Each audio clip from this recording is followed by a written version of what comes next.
বিসমিল্লাহির রহমানির রহিম।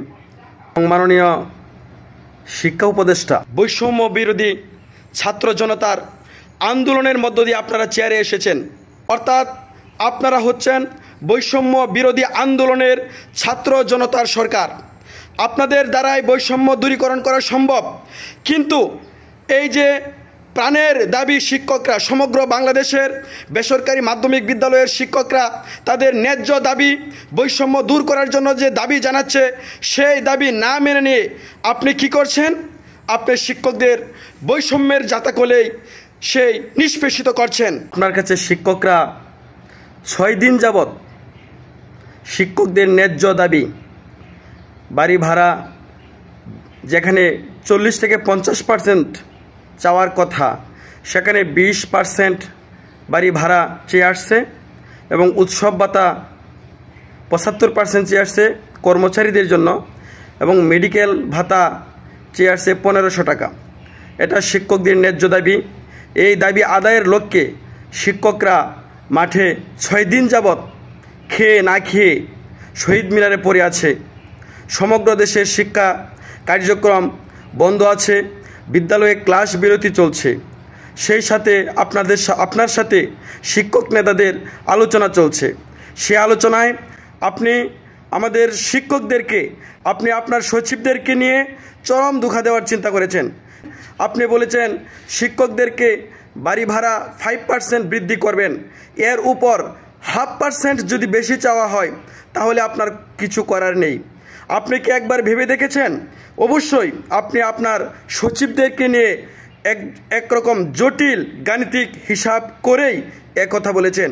আপনি যদি 5% বাড়ি ভাড়া দেন তাহলে এটা কি আসে?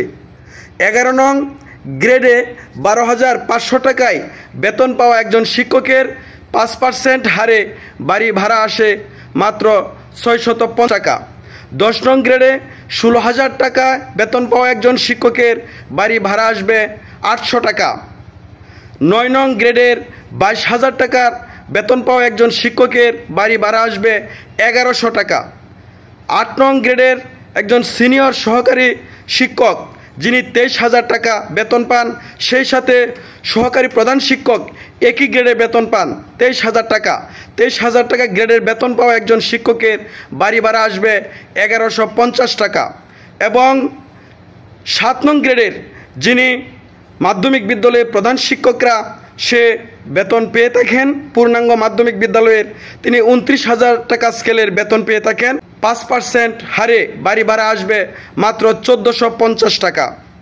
মাননীয় শিক্ষা উপদেষ্টা, আপনি জানেন শিক্ষকরা আগেই 1000 টাকা করে বাড়ি ভাড়া পেত, যেটা তুক বরাদ্দ ছিল, যেটা ছিল একবারে 4র্থ শ্রেণী থেকে প্রধান শিক্ষক পর্যন্ত সবাই এই টাকা পেয়ে যেত। 20 নং গ্রেডে যিনি 8,200 টাকা 8,250 টাকা বেতনের যিনি চাকরি করেন, তার 5% হারে বাড়ি ভাড়া আসবে 412 টাকা 50 পয়সা।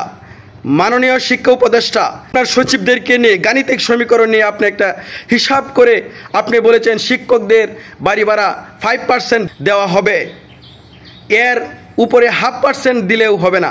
আপনি কি শিক্ষকদেরকে দারুণ বোকা পেয়েছেন? আপনি জানেন ইতিমধ্যে শিক্ষকরা 1000 টাকা করে বাড়ি ভাড়া পেত এবং আরেকটি প্রজ্ঞাপন দিয়েছিলেন 500 টাকা বৃদ্ধি করে, যেটা 1500 টাকা হিসাবে আসছিল।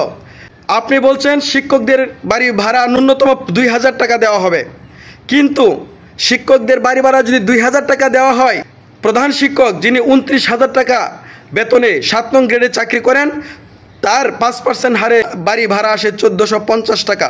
অর্থাৎ প্রধান শিক্ষক 2000 টাকা উন্নীত করতে পারবেন না, যার জন্য আপনি সকলকে 2000 টাকা ন্যূনতম বাড়ি ভাড়া দেওয়ার চেষ্টা করছেন, যেটা সেই তুক বরাদ্দের মতোই থেকে যাচ্ছে। কারণ 2000 টাকা কেউ এই বাড়ি ভাড়া সেই পার্সেন্ট অনুযায়ী পাবে না, শিক্ষকরা যে বেতনে চাকরি করছে। আপনি শিক্ষকদের দারুণভাবে ধোঁকা দিচ্ছেন, জটিল হিসাব করে সেই সিদ্ধান্ত নিয়েছেন।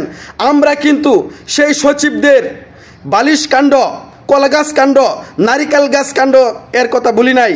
অবৈধ হিসাবকারী সচিবদের সাথে আপনি বসে জটিল গাণিতিক হিসাব করে আপনি আমাদের বেসরকারি শিক্ষকদের 5% হারে বাড়ি ভাড়া দিবেন সিদ্ধান্ত নিয়েছেন, এর 0.5% বৃদ্ধি করবেন না। আমরা বেসরকারি শিক্ষকরা আপনার এই এহেন সিদ্ধান্তে ধিক্কার জানাই, তীব্র প্রতিবাদ জানাই এবং ঘৃণার সঙ্গে আমরা প্রত্যাখ্যান করছি 5% বাড়ি ভাড়া। শিক্ষকদের অন্তরের খুব আরও অনেক গুণ আপনি বৃদ্ধি করেছেন। এই শিক্ষকরা যে পর্যন্ত শিক্ষকদের দাবি আদায় না হবে সে পর্যন্ত মাঠ ছাড়বে না। সেই পর্যন্ত কেন্দ্রীয় শহীদ মিনারে আন্দোলন চলছে, সেই আন্দোলন বিস্ফোরক হিসেবে সারা বাংলাদেশে ছড়িয়ে যাবে, প্রতিটি ঘরে ঘরে চলে যাবে। শিক্ষকরা তার পরিবারকে নিয়ে, শিক্ষার্থীদেরকে নিয়ে মাঠে নামবে। সময় আসছে সেই দাবি এক দফা দাবিতে চলে যাবে, এমনকি আপনার চেয়ার পর্যন্ত সরে যেতে পারে। শিক্ষকদের ন্যায্য দাবি, প্রাণের দাবি, অচিরেই আপনি এই দাবি মেনে নিয়ে প্রজ্ঞাপন দিয়ে শিক্ষকদেরকে আপনার চালাকি, আপনার কঠোরতা, আপনাজি সেই ধোঁকাবাজি থেকে সরে আসেন এবং সমগ্র দেশের শিক্ষা ব্যবস্থাকে বাঁচান। আর না হয় সামনে পরীক্ষা, বাচ্চাদের সামনে পরীক্ষা, আমাদের মন কাঁদে শিক্ষার্থীদের জন্য, কিন্তু আমাদের পিঠ দেয়ালে ঠেকে গেছে, আর কিছু করার নেই। যদি সম্ভব না হয় এভাবেই চলতে থাকবে। সমগ্র বাংলাদেশে শিক্ষকদের ক্লাস বর্জন চলছে, পরীক্ষা বর্জন চলছে। আপনি অচিরেই এই দাবি মেনে নেন।